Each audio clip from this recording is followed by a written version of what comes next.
a bigger voice and even more experience in being able to coach other swimmers and athletes? Yeah, so started when I was 7, and then 7, 8, and 9. Those ages, I just perfected my craft. And then when I was 10, we brought on a new coach who coached me for 7 years, which that's amazing. And we recently been connecting, so we've been talking a lot about the journey. And he's one of my coaching mentors. And I asked him the other day, like, how did you do it? Like, how did you coach me? Because I'm the first disabled swimmer that's come up through our club program. And all of our coaches were new to teaching and coaching a disabled swimmer. Like, how do we do this? Like, seriously, they asked each other, how do we do this? And they went to like USA Swimming and said, how do we coach them? Like, there wasn't a whole lot of resources like they are now because in 2007, a lot of the Paralympic realm of it is not developed fully yet. And so we figured out that my times were fast enough to where instead of just competing against regular able-bodied swimmers, there's this thing called the Paralympic route, where if people don't know, the Paralympics are for amputees, for blind, for those that are not mentally disabled, because that's the Special Olympics. There is a difference. I will fight you on it. There is a huge difference between Special Olympics and Paralympics, and so Special Olympics are for those with cognitive disabilities, and Paralympics are those for with blindness or with a physical disability. So my times were fast enough to where I got to go to the meet in California in 2011, and it was my first international meet. And so we went out to California, Anaheim, California, and I got to swim against 13 other countries. And we were like home base in California, but Australia, Japan, South Korea, some African countries were there, and just countries all over the world were there. And I was just like taking it all in as an 11-year-old. And I just remember very vividly competing again and warming up in a pool with people from all over the world and just thinking, this is cool. They all have a disability of some kind. And normally when I walk out on the pool deck, I'm the only one with a disability. No, that's not the case. Everyone here, the elephant in the room was we all had a disability, but how can we use it to our advantage? That's the strategy when it comes to disability swimming. How do we use our disability to dominate our competition who also have a disability of some sort? And so just being there as an 11-year-old was freaking awesome, but also just taking in that experience of I'm no longer in an environment where I'm comfortable, and now I'm uncomfortable, and how do I use it to my advantage? Well, at that meet, I got the Paralympic trial time. So I went to the 2012 Paralympic trials to try to make the London 2012 team as a 12-year-old. And not a lot of people that are under 15 or even 12 are making Paralympic, Olympic, Special Olympic trials. And as a 12-year-old from a small community of 3,000 people in our town, that's a pretty huge accomplishment, a pretty big deal. So I got a lot of recognition from our school, a lot of recognition from our superintendent, our principals, all of our athletics. It really boosted my morale and just how like I was on a stage at that point where I was being looked at by a lot of people across the country and even all over the world that I had a platform. And that's where I started developing the sense of I'm an athlete, I'm a student, I'm Caleb, but what can I do to help share my story and my talent with other people? And so went to trials in 2012. I did not make the team, but I just gained a lot of experience, and I was on a USA relay, just got to compete for my club, for my town, for our school community, and just for the state of Indiana in a meet like that. And that's the second highest meet you'll ever go to as a swimmer in Olympic trials. So it's a pretty huge accomplishment. And then from 13 to 16, I just trained. I went to a couple international meets in Canada every now and then. Every winter or every summer, it would be another meet. Just checking in on keeping up with how people are doing. Because in Indiana, we're in a cornfield. We don't have a whole lot of resources and I'm the only disabled person here, so I just gotta put my head down and train, and that's what I liked about it. I wasn't caught up in all the drama, all the distractions of the fame life and all that. Just putting my head down in the water and just keep on going.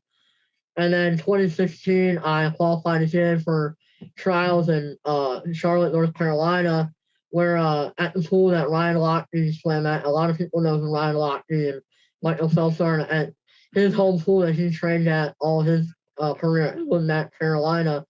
And I won the 100 backstroke in my classification. So I became a national champion at that point and really put myself on a stage and a pedestal of I'm no longer a part of it. I am here and I made it to the top level.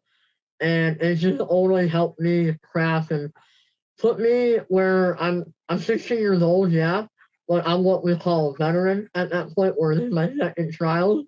And how can I help the first time trials or trial swimmers and those that are recently new to the Paralympic sporting realm, and just how can I be an advocate and help out that side of the sport, because that's what I've been known for and what I've been doing all my life. And then once the trial is over, there's this thing called the post-trial depression, where if you don't make the team, you go back home and you're like, now what? I got a week or two off before I started training back up again. And from 12 to 16, I didn't take a whole lot of break. I trained 6 days a week, more than 24 or 25 hours a week. A lot of just in swimming alone, not with school, not with all that. So getting up at 5 a.m., training, going to school. I wouldn't get home till 5:30, 6 o'clock, eating dinner and homework and not being in bed till 9 o'clock. So basically a full-time job, and that's where I just had to commit to it. And then I just so happened to make the World Championship trials in 2017, and I didn't think I was going to make the team. And later on, it's an emotional time for me because I did not want to swim. I wanted to quit after that, and I got a phone call from the head director of USA Paralympic Swimming, and she said, "Congratulations, you made the 2017 World Championship team. You're a World Championship qualifier." And that right there is the greatest accomplishment in the water that I've had. I can now tell people that I made the World Championship team. And before I left, I broke 4 American records. And I can now say I'm a World Championship qualifier, and I'm an American record holder, 4-time American record holder, 5 unofficially because one of them didn't. We didn't get the paperwork done in time, but I have 4 American records that are still standing, and just being able to have that behind my belt on a resume and just being able to use that to my knowledge and to put that out there, not to brag about that, but to say, I am qualified, I am experienced. Now, how can I help you? What can I do for you? And so I went to World Championships in Mexico City, and I got 4th place in the 100 backstroke, my best event. And then I got disqualified in another event that I don't like talking about because there's a lot of rules that were in place, but I didn't break any rules. It's just the way that the classifications and the swimming rules were set up. My arm stroke just wasn't legal, and it's something that will never change. And so it's a whole complicated system. But in saying that I'm 4th in the world, I was 4th place in the entire world at one point. That's a pretty amazing accomplishment. My times are still in the U.S. I'm still top. I haven't been swimming for 2 years, but my times are still top in the country at some point. And just knowing that I was a top swimmer and how can I help other people, that's where it all comes back to. How can I help others? And so that was my junior year of high school. So going into my senior year, I really focused on how can I prepare myself for going to college. So as a kid with a disability, if you're gonna want to go to college, you got to get out ahead. You got to do a lot of recruiting, a lot of stuff on your own, because the IU, the Purdue, the Arizona State, we're all and the grade school coaches across the country, they're not gonna come after you. You got to go out to them. And so luckily I knew a couple coaches, and my brother was at Olivet, Nazarene University at the time. As a swimmer, he was an All-American all 4 years, and was part of a couple national championships for our division. Just having that ability to connect with some college coaches at the NAIA level and the D3, D2 level, because I knew I wasn't going to go D1 because not a whole lot of disabled swimmers go D1, and that's a fact. And that's something I had to learn at a young age was that I'm at a disadvantage, but how do I ditch that and turn that into an advantage? It's all about turning it into an advantage and just walking down the street, people look at me and I'm at a disadvantage, but they don't realize that I have all that I've accomplished under my belt and I'm probably a lot more knowledgeable than people think I am. And so when it came down to making a college decision, I chose Olivet, which is only 2.5 hours away from home. It's away from home, but also it gave me the opportunity to swim on a scholarship. I don't know if there's a lot of disabled athletes out there that can say I swam on scholarship or I ran on scholarship, whatever sport or academic they did on a scholarship. And I know a lot of people have scholarships, but also that was an accomplishment. That was a goal that I had going into my college decision and my swimming career because I knew I wanted to keep going. I didn't realize what was going to happen my junior year of college with my injury, but I wanted to swim. I wanted to keep going and just being an advocate for those with a disability. And I mean, I was the first disabled swimmer, I mean, other than Trevor, which Jordan, you know a little bit about Trevor, my college roommate who is also, he's in a wheelchair. And he came to all of that with me, and we were the first two disabled swimmers at the NAIA swimming level. And so we're paving a path for other athletes to then follow along and be an advocate with them and to partner with them. And Olivet just signed another disabled swimmer this summer. So there's now 3 in one sport alone at one college that are going to swim at that level. And just swim throughout college. I did not work as hard as I should have. And then my sophomore year, I made the 2019 Para Pan Am team. The years that they don't have a world championship or a Paralympic, like the typical 4 years, whatever, they have this meet called the Parapan, where it's basically like the world championship, but for that year. And it's for like all the Americas and all the Pan Pacific areas and just certain areas, not the whole world is involved, but everywhere around the world, there's always these top level meets. So that was the fastest meet that year. And I happened to qualify for that. So once again, I'm a veteran. I got to have my name on a American swim cap and swim for my country. And as an athlete, you always want to represent at the highest level. You always want to represent your country. And I swim for God and my country. That's how I roll. And so I got to swim for God and my country at that meet, and just being able to have a cap, the American flag with my name on it, and that is mine, and I earned that. And I mean, I have one framed in my office at the pool, and just knowing that I swam at the top level, and then just been able to make a lot of connections, and that's something I love to talk about if you guys have the chance to just talk about connecting and networking. It's a huge deal. And so I got back from that meet my sophomore year, and then got back in the water, and then I took one butterfly stroke in a practice one day, and I felt a nerve from the back of my ear all the way down to my shoulder, and it just hurt. Like I just cried my eyes out, got out of the water, and I quickly realized that this was going to be an issue because I was always raised that unless you're bleeding or unless something falls off, you don't cry. And that's just the mentality that I had. Unless I'm seriously hurt, I will not show emotion. But I showed emotion because it was that bad. So I went to the doctor, got an MRI, and I didn't even know what an MRI or whatever test did. I never been to a trainer until college. And so going into my junior year, it turns out that my labrum and my shoulders were torn completely because my ball and socket are not connected, and so the labrum that holds your ball and socket and all that cartilage and stuff was torn completely in both shoulders, not just one, Jesus. but both. So the doctor highly it says the words that every athlete don't want to hear. It'd be very good for you to end your career and to focus more on recovery.